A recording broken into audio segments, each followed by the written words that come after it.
সবাইকে স্বাগতম জানাচ্ছি আমাদের আজকে টিউটোরিয়ালে। আজকে আমরা দেখব HTML এর সাথে CSS লিংক আপ করে কিছু বেসিক টাস্ক সম্পন্ন করা। হ্যাঁ, তো খুবই বেসিক জিনিসগুলো আমরা দেখব, আহামরি কিছু নয়।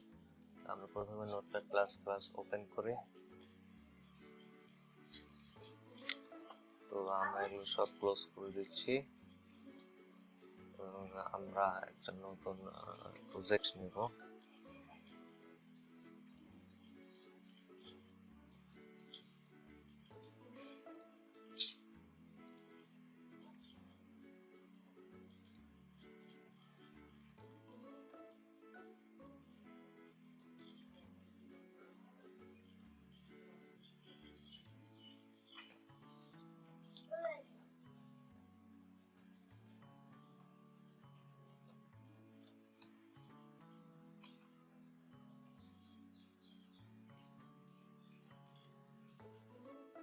আমরা এখানে একটা নতুন ফোল্ডার নিচ্ছি,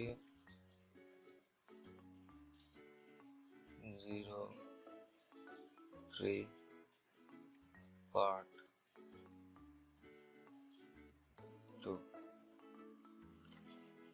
এর ভিতরে আমরা একটা নতুন ফাইল নেব, index.html। আরো একটা ফোল্ডার নেব আমরা, ফোল্ডারটার নাম হচ্ছে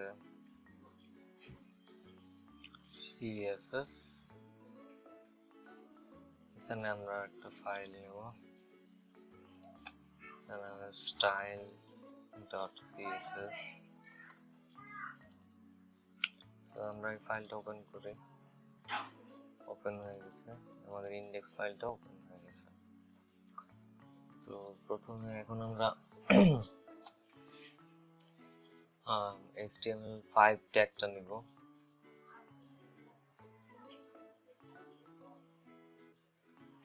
আমরা জাস্ট ট্যাব প্রেস করেছি কিবোর্ড থেকে। তো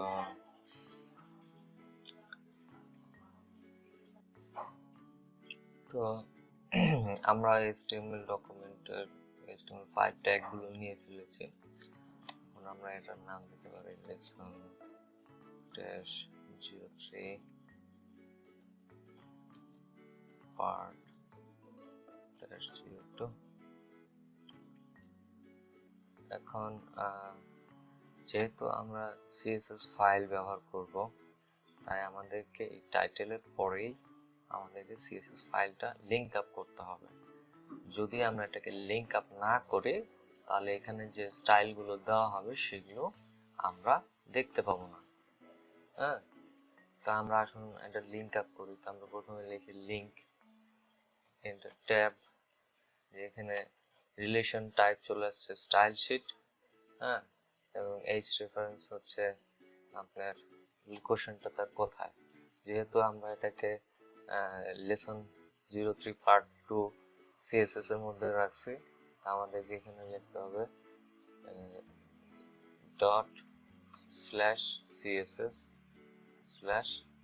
আচ্ছা স্ল্যাশটা লাগবে না, CSS/style.css। সরি, আমরা সেভ দিলাম। আমরা বডিতে ফার্স্ট একটা হেডিং ট্যাগ নিচ্ছি, H1। এর মধ্যে আমরা ডাটা নিচ্ছি দ্য হেডিং, ট্যাব দিচ্ছি, হেডিং ট্যাগ তৈরি হয়ে গেল। তো আমরা সেভ দিলাম। এখন হেডিং ট্যাগটাকে আমরা সর্বপ্রথম মডিফিকেশন করব CSS স্টাইলের মাধ্যমে। ফন্ট, সাইজ, কালার, ব্যাকগ্রাউন্ড এগুলো আমরা এখানে চেঞ্জ করার চেষ্টা করব। তো এখন CSS ফাইলে আমরা চলে আসলাম।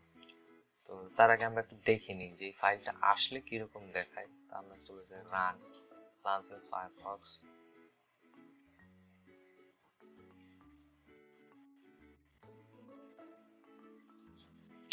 তো প্রাথমিকভাবে এটা এরকম দেখাচ্ছে, ছোট করে নিচ্ছি।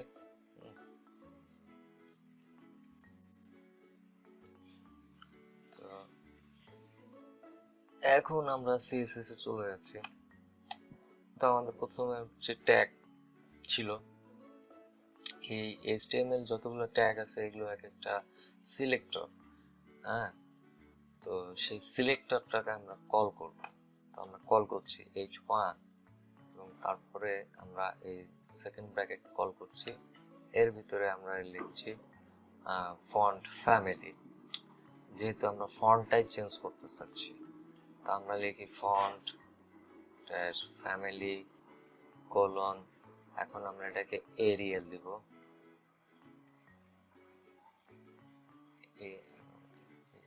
এরিয়াল সেমিকোলন, সেভ দিলাম, রিলোড। আমার মনে হয় স্পেলিংটা ভুল হয়েছে, এরিয়াল সেভ রিলোড। হ্যাঁ, ফন্ট সাইজটা এখন একটু ফ্যামিলিটা পরিবর্তন হয়ে গেছে। একইভাবে আমরা এটা ফন্ট সাইজ এটা পরিবর্তন করব, এটাকে আমরা দিয়ে দিলাম 40 px। এই যে এটা আরেকটু বড় হয়ে গেল। এখন এখানে আমরা px ফর পিক্সেলাইজেশন, হ্যাঁ, পিক্সেলের জন্য এটা ব্যবহার করা হয়েছে, যে এটা হচ্ছে এত পিক্সেল। আরো একটা পদ্ধতি আছে, সেটা হচ্ছে em। এখন এখানে আমরা যদি এখানে লিখি 32 em সেভ দিই, তাহলে আর একটা ফন্ট সাইজ আসছে। দেখেন এটা অনেক বড় হয়ে গেছে, দেখাই যাচ্ছে না। তো আমরা এটাকে কমাই নিয়ে আসি, আমরা এটাকে কমিয়ে দিলাম 20 em, তাও অনেক বড়। হ্যাঁ, তো আমরা এটাকে দিয়ে দিলাম 5 em সেভ রিলোড। এখন মোটামুটি স্ক্রিনের ভিতরে আছে। এটা হচ্ছে ফন্ট সাইজ, ফন্ট ফ্যামিলি দেখলেন। এখন এটাতে আসলে কালার, জাস্ট কালার লিখে কোলন দিয়ে আপনি যদি হ্যাশ দেন এবং আপনি এটাকে কোন একটা কালার দিতে চাচ্ছেন, যেমন C C C C C C, যেহেতু এটা হেক্সা কালার তাই এখানে 6টা অক্ষর বা ক্যারেক্টার আসতে হবে। আমরা এখানে ডাবল ক্লিক করি, আমরা এখান থেকে যে কোনো একটা কালার পিকও করতে পারবো, যেহেতু আমার একটা প্লাগইন ইনস্টল করা আছে কালারের জন্য। সেই প্লাগইনটা হচ্ছে আপনার কুইক কালার পিকার। হ্যাঁ, এটা ইনস্টল থাকলে আপনি এইভাবে হ্যাশ দেওয়ার পরে 3টা টাইপ বা 6টা অক্ষর টাইপ করার পরে আপনি এখানে ডাবল ক্লিক করলে আপনি কালার পিকারটা পেয়ে যাবেন। তো এখন আমরা এখানে সেভ বল দিলাম, রিলোড দিচ্ছি, কালারটা চেঞ্জ হয়ে গেছে। এখন দেখেন ব্যাকগ্রাউন্ড কালার চেঞ্জ করবো আমরা, BGC দিলে পরে এটা চলে আসবে, বা ডিফল্ট হোয়াইট দেওয়া আছে, আমরা এখানে ক্লিক করে আমাদের ব্লু দিতে পারি। আমরা সব সেভ অল রিলোড, দেখেন আর একটা ব্যাকগ্রাউন্ড হয়ে গেছে। হ্যাঁ, তো এবং এই ব্যাকগ্রাউন্ডটা পুরোপুরি হবে। তো এইভাবে আসলে আমরা আবার কিছু HTML ট্যাগ নিই, যেমন আমরা পি ট্যাগটা নিচ্ছি, পি এর মধ্যে আমরা লিখতেছি লরেন ট্যাব, সেভ দিলাম, রিলোড, চলে আসছে লরেন ট্যাগটা। এখন এর পি ট্যাগের আমরা কিছু কাজ করতে যাচ্ছি, তো আমাদের এই পি সিলেক্টরটাকে নিতে হবে, নিয়ে ট্যাব পি সিলেক্টরটাকে নিয়ে আমরা জাস্ট এটার আমরা কালার চেঞ্জ করতে পারি। কালার আমরা দিয়ে দিতে পারি একটু এরকম, সেভ দি, রিলোড, কালার টেক্সট কালারটা চেঞ্জ হয়ে গেছে। এখন বিজিসি ট্যাব, এটারও কালার আমরা একটু চেঞ্জ করে দিচ্ছি, আমরা একটু অ্যাশ কালারে নিয়ে গেলাম, সেভ অল, রিলোড। হ্যাঁ, তো এইভাবে আমরা font family, font size, colour, background এগুলো চেঞ্জ করে থাকি সিএসএস স্টাইল কোডিং এর মাধ্যমে। তো আরো কিছু ইয়ে আছে, যেমন ধরেন আপনি লিংকের মধ্যে যে যদি আপনি এ লিংক, যেটা আপনি এখানে হ্যাশ দিলেন কিন্তু যেহেতু আমরা কোথাও যাচ্ছি না, কিন্তু এখানে লিখলেন হোম, তো এটা সেভ করেন, রিলোড দেন, দেখেন এখানে হোমের নিচে একটা আন্ডারলাইন এবং কালারটা নীল রং চলে আসছে। এইটাকে কিভাবে চেঞ্জ করবেন? এখানে আসেন, আসার পরে আমরা লিঙ্কড ট্যাগটাকে কল করছি বা সিলেক্টরটাকে কল করে নিচ্ছি। আমরা বলতেছি যে স্টাইল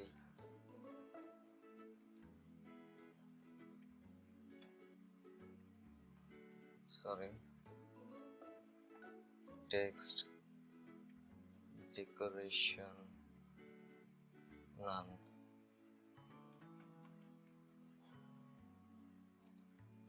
নিচের স্টাইলটা চলে আসে। হ্যাঁ, এখন এখানে যদি কয়েকটা হতো তাহলে কি, আচ্ছা কয়েকটা না, এখানে এইভাবে আমরা এটাকে চেঞ্জ করে দিলাম এবং কালার আমরা চেঞ্জ করে দিই হ্যাশ ই সেমিকোলন, তিনটা ক্যারেক্টার দিয়েও আপনি হেক্সা কোড দিতে পারবেন। কালারটা কিন্তু চেঞ্জ হয়েছে, কিন্তু এমন একটা কালার আছে যেটা দেখা যাচ্ছে না, নন ভিজিবল। আমরা এটাকে একটা ভিজিবল কালার দিয়ে দিই, যেমন রেড।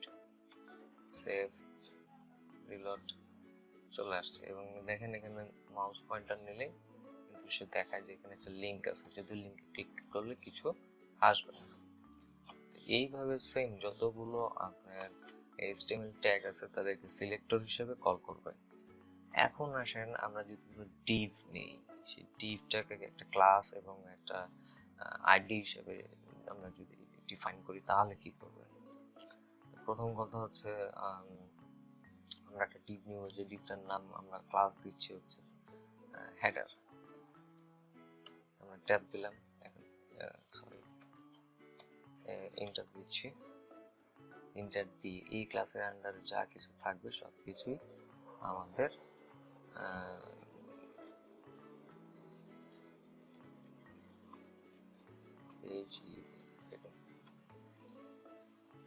এই ক্লাসের আন্ডারে যা কিছু থাকবে তা যদি আমরা কাস্টমাইজ করতে চাই, সেটা করার জন্য আমাদেরকে যদি এই যে আমরা এখানে একটা h1 দিয়ে রাখছি, যার কারণে এটার ভিতরে চলে গেছে। এখন আমরা ক্লাস থেকে বাইরে করে নিয়ে আসি। আমাদের ক্লাসের নাম কি ছিল? আমাদের ক্লাসের নাম ছিল হেডার। হেডারের মধ্যে h1। এখন আমরা চলে যাই, ক্লাসকে কল করতে হলে ডট দিয়ে কল করতে হয়। হেডার, তার মধ্যে h1 আছে। এখন এটার আমরা ফন্ট ফ্যামিলি, ফন্ট সাইজটাকে আমরা ইয়া করব FZ। ফন্ট সাইজ আমরা দিচ্ছি 25 px। এখন সেভ দেন, রিলোড দেন, ছোট হয়ে আসছে। এরপরে আপনি তারপরে আপনি এটা বিজি দেন, একটা হোয়াইট ব্যাকগ্রাউন্ড দিয়ে দিলাম আমরা, সেভ, চলে গেল।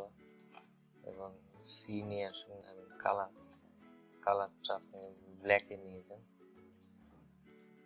সেভ দেন, রিলোড। এর ডিফল্ট জাস্ট কালারটা নিয়ে আসলাম, যে প্রথম যে h1 কালার ট্যাগের ভিতরে ছিল সেটার থেকে এটাকে আমরা বের করে নিয়ে আসছি। হ্যাঁ, তো এটা হচ্ছে আমাদের ক্লাস কিভাবে কল করতে হবে CSS এর, সেটা দেখানো হবে। এখন আসেন হচ্ছে আমরা কিভাবে একটা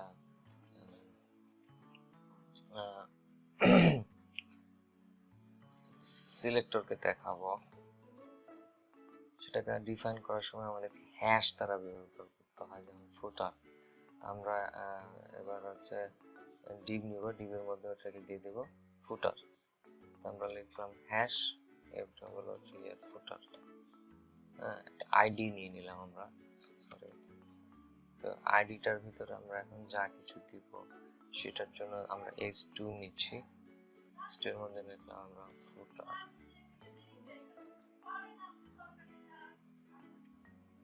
ট্যাব দিচ্ছি আমরা, সেভ, রিলোড, ফুটার চলে আসলো। তো এখন আমরা সেভ অল দিই, রিলোড। এখন আমাকে ফুটারটাকে কল করতে হবে। ফুটার যেহেতু আমরা এটাকে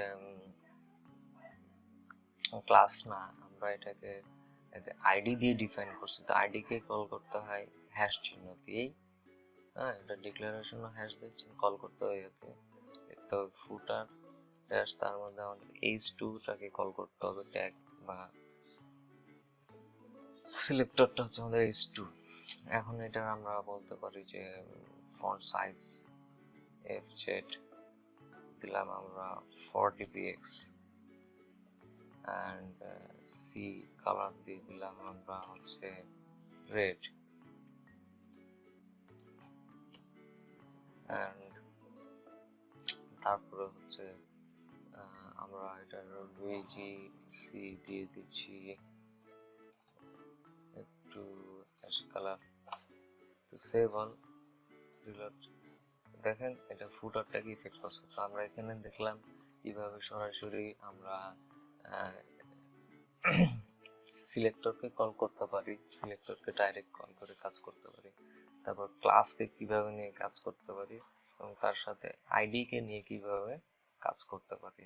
তো এটাই হচ্ছে সিএসএস এর বেসিক স্টাইল এন্ড স্ট্রাকচার, যেটা নিয়ে আপনারা কাজ করবেন। এরপরে আরো অনেক কিছু আছে, লিস্ট আছে, যেটা থেকে আপনারা মেনু তৈরি করবেন, বিভিন্ন ডিপ দিয়ে লেআউট তৈরি করবেন, ভাগ ভাগ করে ফেলবেন। হ্যাঁ, তো সেটার আমি একটা আপনাদেরকে ডিপ দেখাই, যেটা দেখলে আপনারা বুঝতে পারবেন যে ডিপটা কি এরকম হওয়া উচিত ছিল। হ্যাঁ, এরকম ডিপ তৈরি হবে যেখানে মেনু বার থাকবে, হেডার এরিয়া থাকবে, আর্টিকেল বা মেন বডি এরিয়া থাকবে, সাইড বার থাকবে, ফুটার এরিয়া থাকবে। এগুলো আমরা এক একটা ডিভিশন হিসেবে নিব, ডিক্লেয়ার করব, এবং সিএসএস স্টাইল কোডিং দিয়ে আমরা এটাকে সাইডে সরাই দেব। হ্যাঁ, তো সিএসএস এর এটাই ছিল বেসিক স্টাইলিং। তো আশা করছি আপনারা বেসিক কোডিংটা এবং ব্যবহার করাটা বুঝতে পেরেছেন, যে আসলে কোনটা কি এবং কেন ব্যবহার করা হচ্ছে। তো একটা জিনিস আমি বলে দিই, ক্লাস আপনি যখন ব্যবহার করছেন HTML এ, তখন আপনি এটা একই জিনিস বারবার রিকল করার জন্য ব্যবহার করবেন। আর যখন আইডি ব্যবহার করছেন, এটা শুধুমাত্র একবার ব্যবহার করার জন্য কল করা হয় বা ক্রিয়েট করা হয়। সো আপনি হেডার আর ফুটার ক্ষেত্রে আপনি আইডি ব্যবহার করতে পারেন, বাকি জিনিসগুলোর ক্ষেত্রে, ডিভিশনের ক্ষেত্রে আপনি ক্লাস ব্যবহার করতে পারেন। এটা আপনার কাজে অনেক সুবিধা করে দিবে এবং ভুলভ্রান্তি কমিয়ে দিবে। তো আপনাদের সবাইকে ধন্যবাদ। টিউটোরিয়ালটা যদি আপনাদের কোনো কাজে এসে লাগে, আপনারা বুঝতে পারেন এটা থেকে কোনো কিছু, তা সেটা আপনারা কমেন্ট করে জানাবেন। Thank you.